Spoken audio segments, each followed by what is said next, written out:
Hello viewers, my name is Luke Skelton and I'm here with a special guest today, and we're here to talk about a special topic that is important in our lives and something you may or may not have thought about before. But I will introduce our guest in just a minute. I just want to mention, we're all getting older, and we have been given a gift of eternal life. And God wants us to utilize our talents, our resources to help others to know about Him. And so here we are, and we're going to go on ahead and introduce you to our special guest today. Russel Duerksen, it's good to have you with us. Good to be here. Russel is actually a attorney, and he has a special practice, a niche, I guess you could say. What is the... I do charitable estate planning for secular and Christian organizations. Okay. For people that want to leave a legacy or to have an idea how they want to share what they have acquired after they're gone. Okay. And we call that having charitable intent. Okay. And I get the pleasure of working with what we in my industry call nice people who have charitable intent that want to give back in some way. And it's my job to help them give back. All right. Now, just an initial question that came up that's maybe not on what I'd planned is, are your clients generally putting this plan together for after they die? They're doing both. Okay. We call them one inter vivos is while you're living giving. Mm-hmm. I mean, I just completed one where they're giving a large gift to support an animal sanctuary. Yeah. And I completed one not long ago where they gave a large gift to a Christian broadcast agency. Okay. That's giving before you're gone. Yeah. We call that give while you're living, while you know where it's going. Yeah, that's a good way And to put it. then we also have the standard estate plan, which is to plan how do you leave a legacy so that your beliefs and your values are followed in disposing of your assets. Okay. Yeah, and I heard it, like while we're living, I heard it put something to the effect of that when we invest both our time and our talents and our resources while we're living, I mean, it's so much more gratifying in the first place. Yep. You know where it's going and you can actually see it. And that ties into the story I told you not too long ago.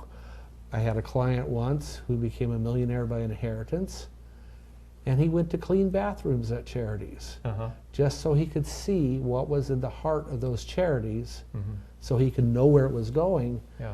And he just made sure he was working at that charity when the check arrived. Okay.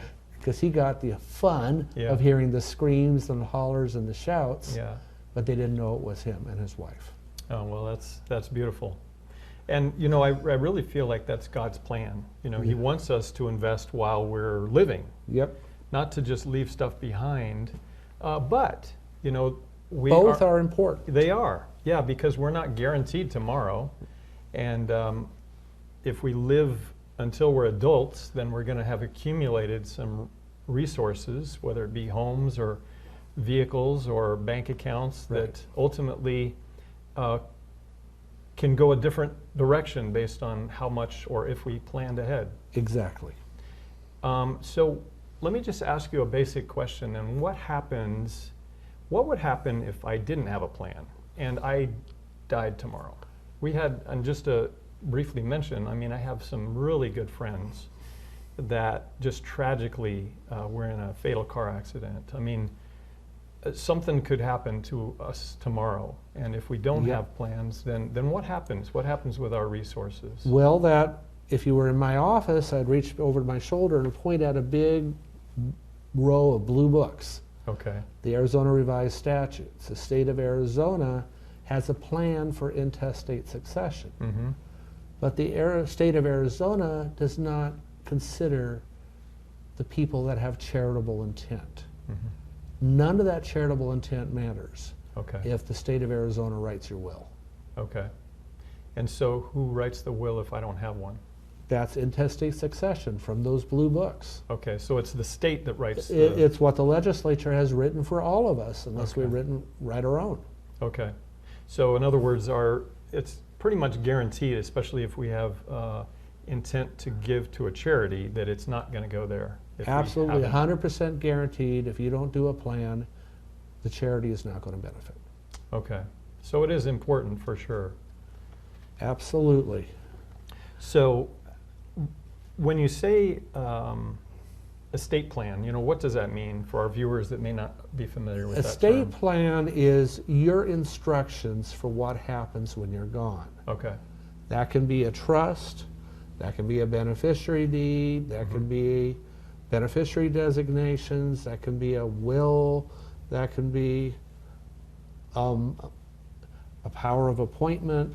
It's a whole basket of tools that we use to accomplish what your wishes are to leave a legacy.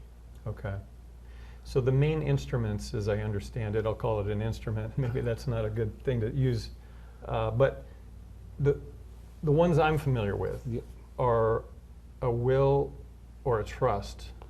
It's not, you don't have to have both. Well, maybe you do, but could you explain like what I'll they go through are? the most common tools in my toolbox. Okay.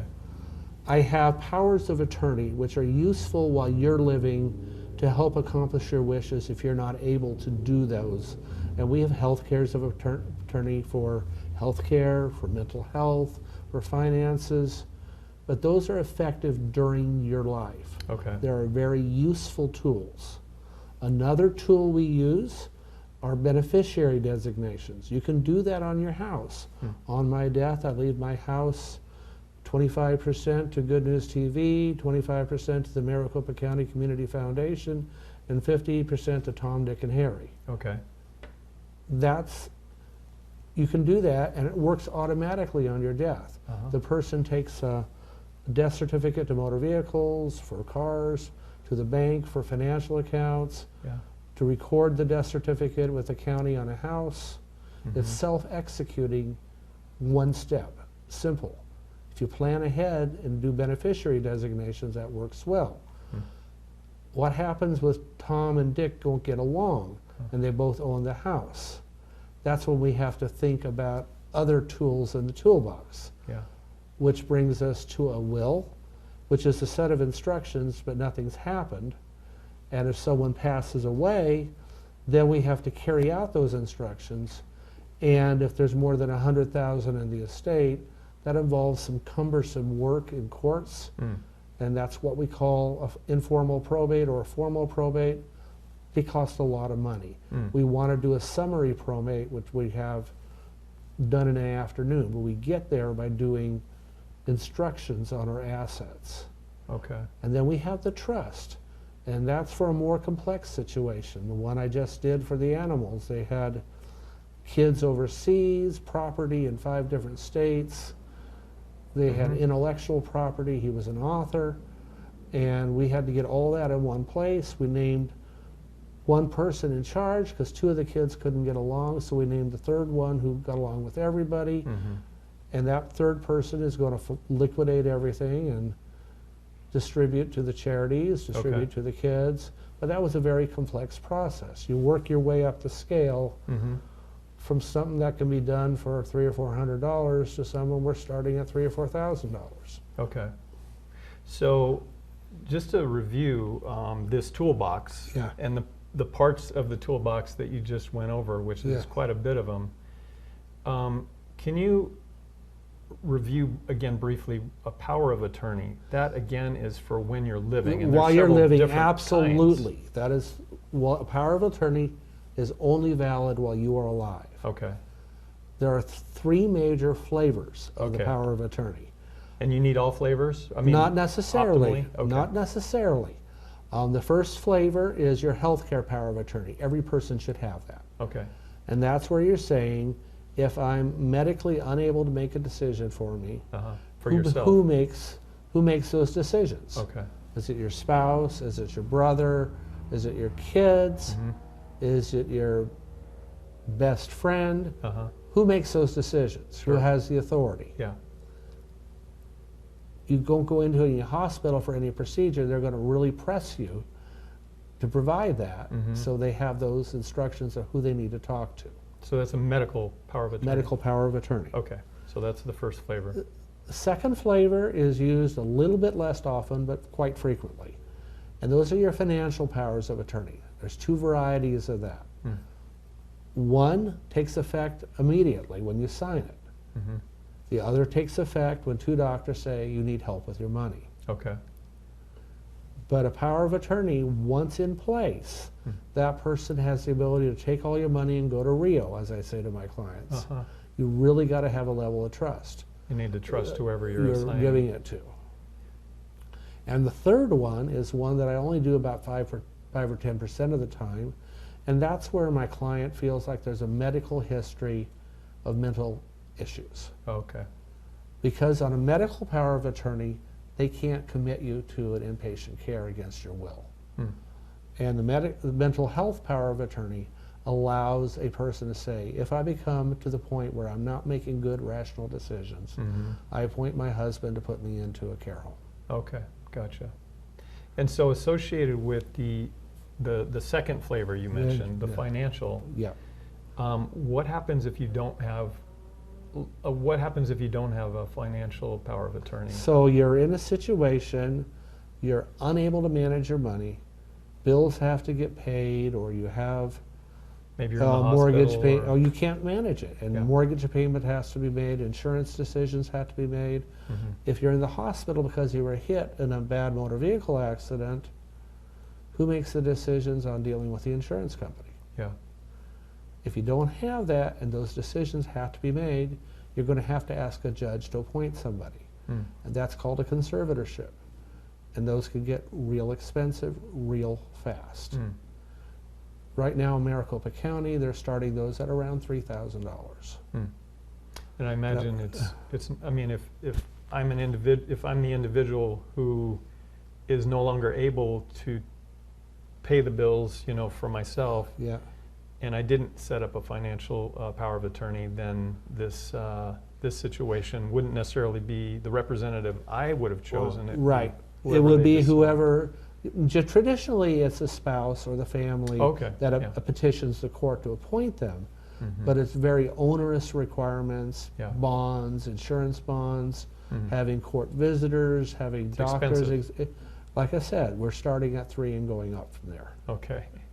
Yeah. So it's so having it sounds like, especially to me anyway, I'm thinking that the important ones are medical and financial. And those are the powers of attorney. There's one other document, I often do in association with that. It's commonly referred to as a living will. The technical term is declaration pursuant to Medical Power Act, but that's lawyerese. The common term is living will, which gives your healthcare providers instructions. If two doctors say you're terminally ill or injured and you're unable to communicate, both are key. Because if you're able to communicate but you have terminal cancer, it doesn't apply because you're calling the shots. And if you're unconscious, but the doctors say you're not terminal, you're going to recover, he's just temporarily out of here, it doesn't apply. You got to have unable to communicate plus terminally ill, terminally injured plus a vegetable. Now we have what we call pulling the trigger, and you can give your final instructions. So the final instructions would look something like whether heroic action should be taken to either save your life. I just did one for a Seventh-day Adventist member last week. Their choice was, well, we have these two objective medical conditions. They've requested that the elders of their local congregation be called and anointing be performed. That's and nice. If God chose not to intervene in 3 days, their instructions were no machines, no food in tube, no food or water by tube. And if it develops at home, let me die at home with my family. That was that particular family's choice. And had they not had that living will, then whether the family knew it or not, because they hadn't either communicated it, then they could have been taken to the hospital. And against their will, have the stuff hooked up.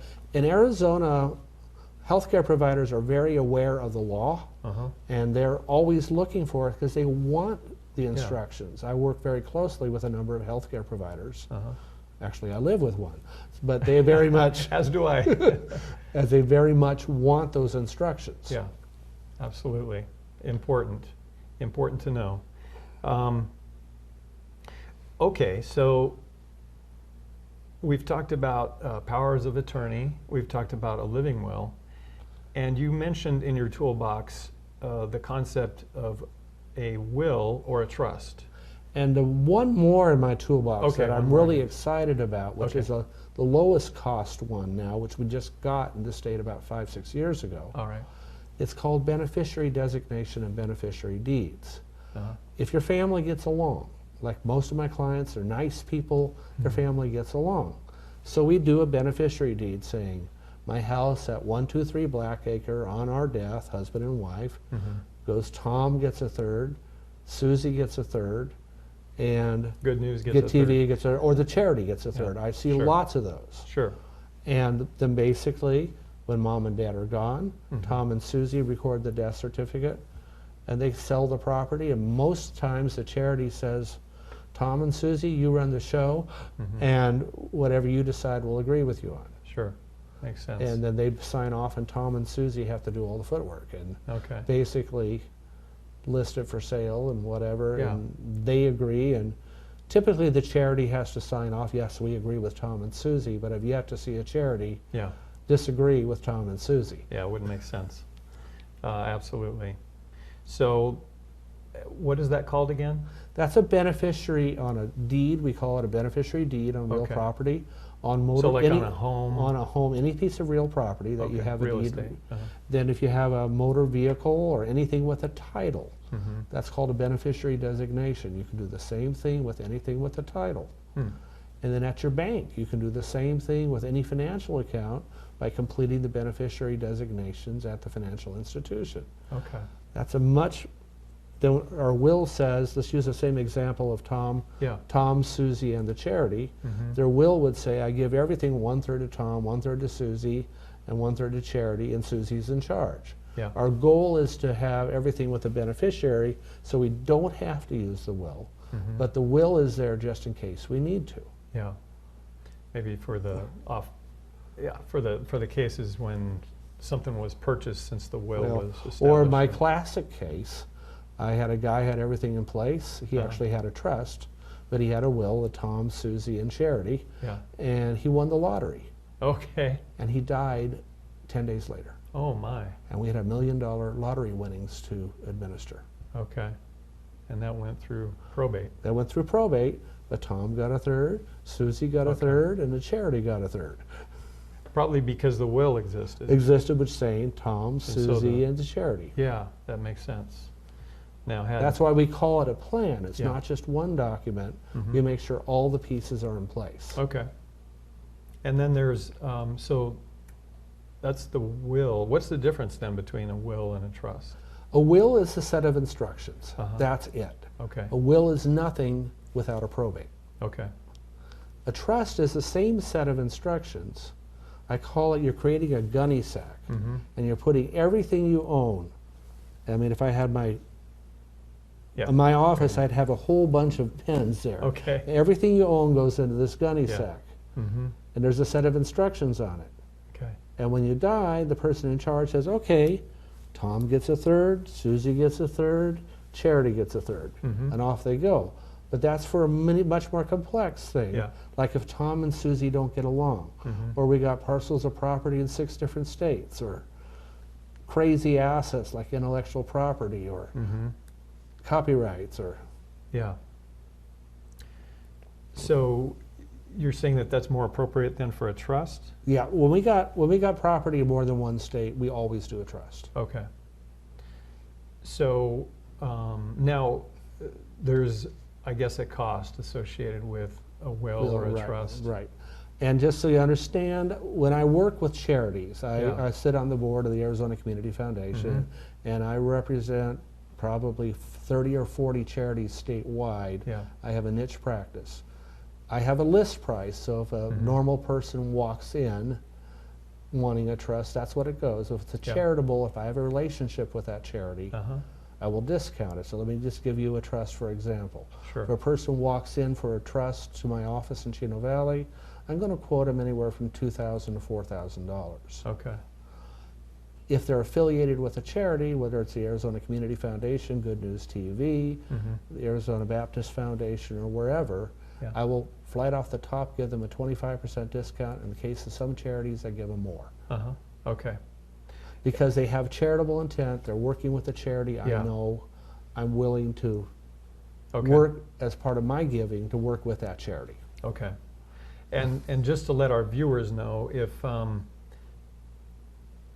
our viewers, if you would like to remember Good News Broadcasting Network in your estate plan, then we would certainly be more than happy to cover whatever expenses are associated with either setting up a will or a trust to help accomplish that. I know I have a couple more questions here. Let me just glance down because I've been so engaged I haven't looked at my notes here, but While you're doing that, Okay. I just want to, I'll reach out to our viewers. sure, and you can look And over in we've this talked, section. and Luke has said if you're getting older, you need to have a plan. Yeah. A burden on my heart is for Christian parents that have young children at home. Mhm. I don't want to tell horror stories, and I won't. But it is critical that you have in writing, should something happen to you and your spouse, or to you and the parent of your child if you're separated, who makes the decisions for your children? Is it a God-fearing set of parents or aunts and uncles? Or is it somebody else in the family by default that may not share your belief? It is so critical for young families, for parents of young families, to have this in writing. Yeah, absolutely. As a probate attorney, I've been involved in a few very sad and complex cases, both on a religious liberty side and on just the sheer logistics of it. Put it in writing, please. Yeah, absolutely. Some great experienced advice, and I appreciate your sharing that with our viewers. So we've talked about these different aspects of your toolbox and the importance of not only preparing for what could happen in the future, but actually planning today. What would I like? How would I like to invest my time, my resources, the resources that God has entrusted us with, both here in this life as well as... And you're talking about now. I work closely with a variety of foundations. The Western Adventist Foundation is one, the Arizona Community Foundations, the Baptist Foundation. For lifetime giving, I like to work with a foundation. You make your donation. Your donation works during your lifetime and your estate plan is carried out.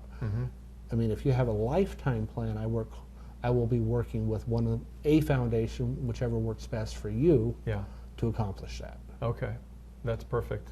With the charitable gift, I mean, more complex than our conversations here, we can charitable gift annuities, grits, graps, charitable lead trusts, all sorts of neat things we can do.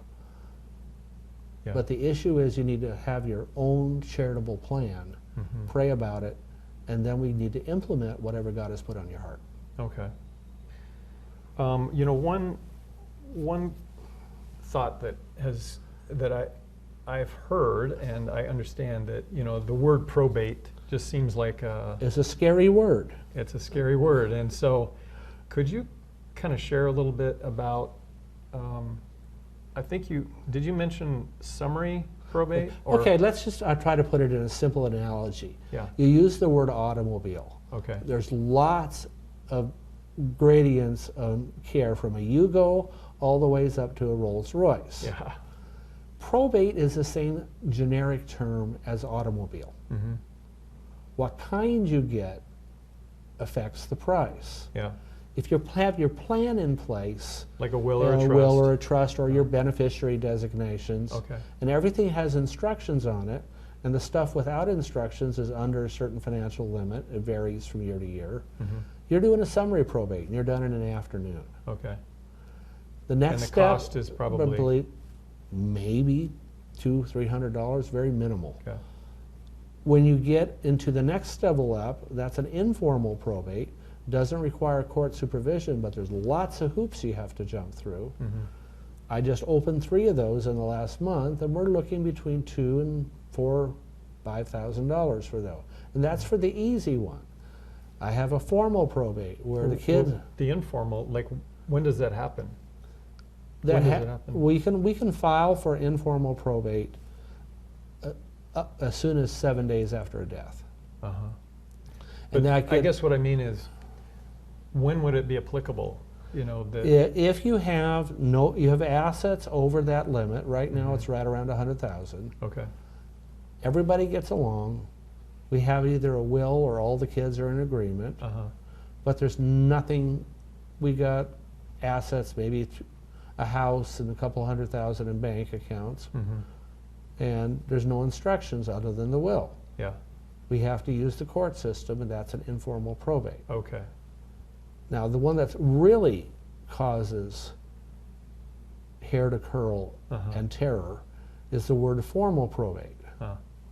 That's when there may be a problem with the will, the heirs don't get along, the kids are fighting, they're accusing the people of having bad influences on them. Uh-huh. We start at 10,000 there and we go up from there. Yikes. Yeah, that, We don't want to do formal probates. yeah. If your kids don't do it Can divide the along, family and, if your kids don't get along, do a trust, name one, Mhm. avoid the formal probate. name one to kind of execute it. Everything and distribute it. Yeah, exactly. That makes a lot We of don't sense. want to go there. Okay. So the best thing is to either have a will or a trust. Or in beneficiary place, Or a designation. beneficiary. But have a complete estate plan Yeah, with whatever we use in that estate plan. sure. So that there's no questions at the end. Right. You don't have- Instructions on everything. Yeah, exactly. Makes a lot of sense. So do you have any recommendations to our viewers in regards to, or maybe insight that you could share with our viewers in regards to not only planning ahead, but the whole concept of a legacy? I can think of one client I had Mm-hmm. that was a Christian client, and he had a list of about 8 charities, Uh-huh. and he gave 50% to the kids and 50% to the charities. But for the kid to get their dollar, Mm-hmm. they had to volunteer a certain number of minutes on the charity, and then they could donate to the charity, and then they got their dollar. Mm. So they had to be involved in the charity, and it Mhm. turned out, the doctor was very wise, his kids got stuck on charitable giving Mhm. and being involved, Mm. and a lot more than the amount. They would get their money, and they put money into their favorite charity because they were on fire, they were inspired, they had a passion. Okay. And part of it, leaving a legacy, is hopefully not just leaving the money, but leaving your values to your kids. Uh-huh. So you mentioned a couple times about the importance of, if you have kids in the home, you know, to make sure that you have something written down. Absolutely. And along those lines, or maybe on the flip side of that coin, if our viewers, let's say, are younger and their parents, they haven't maybe had a conversation, been able to have a conversation with their parents about what their plans are, or if they have a plan. Is there a way to... But you used a good word, legacy. Yeah. What legacy do you wish to leave? Do you Mhm. have charitable intent? Mm-hmm.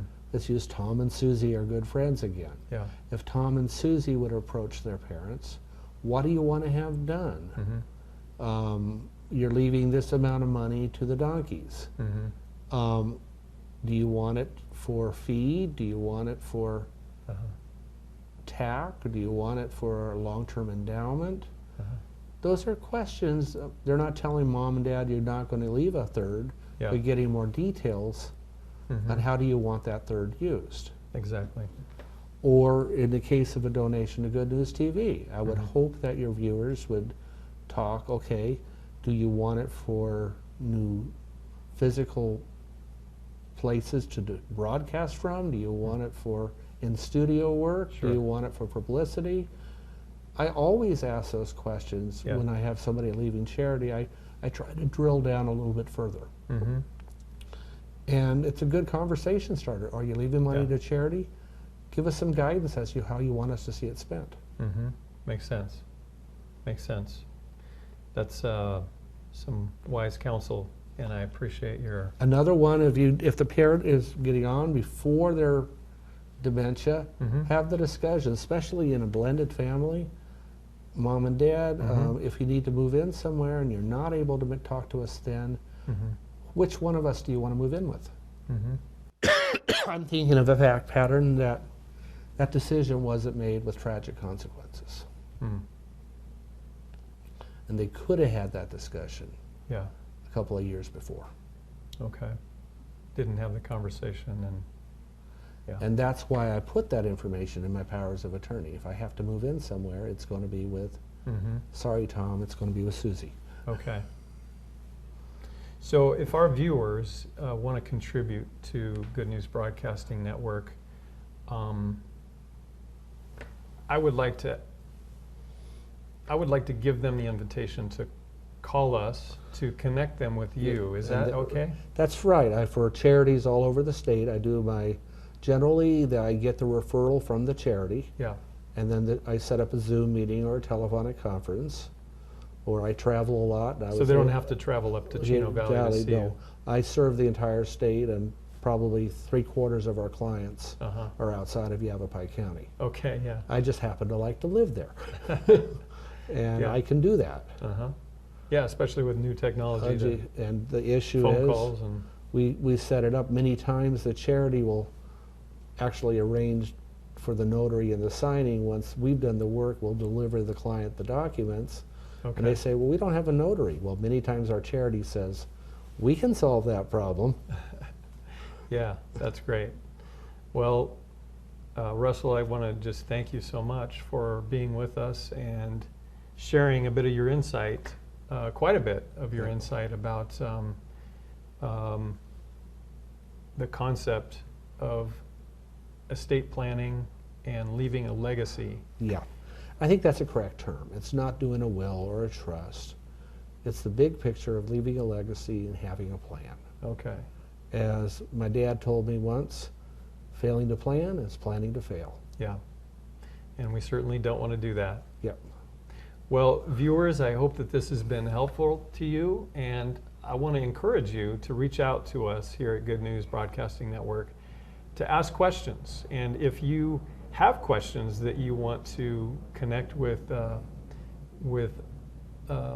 Russell, then we would love to connect you with him. One final note, Yes. I am frequently in the Valley and in Tucson with charitable organizations doing seminars, and I'll be doing some with Good News, and we can meet in person and get started on that process there. And I believe we're sponsoring one in Chandler coming up. Yeah, he's got a number of different opportunities, seminars for you as our viewers to actually learn more. And so we will put that information on the screen here in front of us. Do you want to actually mention when that is and where that is? It'll be at Chandler, Fil-Am Church. Filipino American Church in Chandler, Arizona, Seventh-day Adventist Church, and we'll be there right around 7 o'clock. Okay. On the first Saturday in May. Okay. And so you'll see the information on the bottom of your screen. We'd love to connect with you there, and love to give you an opportunity to ask Russell more questions about your legacy. What would you like to leave as your legacy, not only after your death, but while you're living? How would you like to contribute your time, your resources, the things that God has blessed us with to help other people be prepared for eternity? And so, again, I just ask that you would consider that. Well, I want to thank you, Good News TV viewers, for tuning in to this special Good News TV update.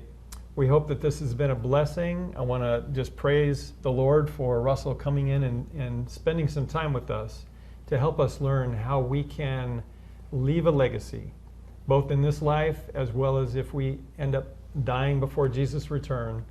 And so please reach out to us, give us a call to learn how you can give to Good News Broadcasting Network, and we can connect you with Russell. God bless you and have a great day, and we will look forward to hearing from you. Thank you.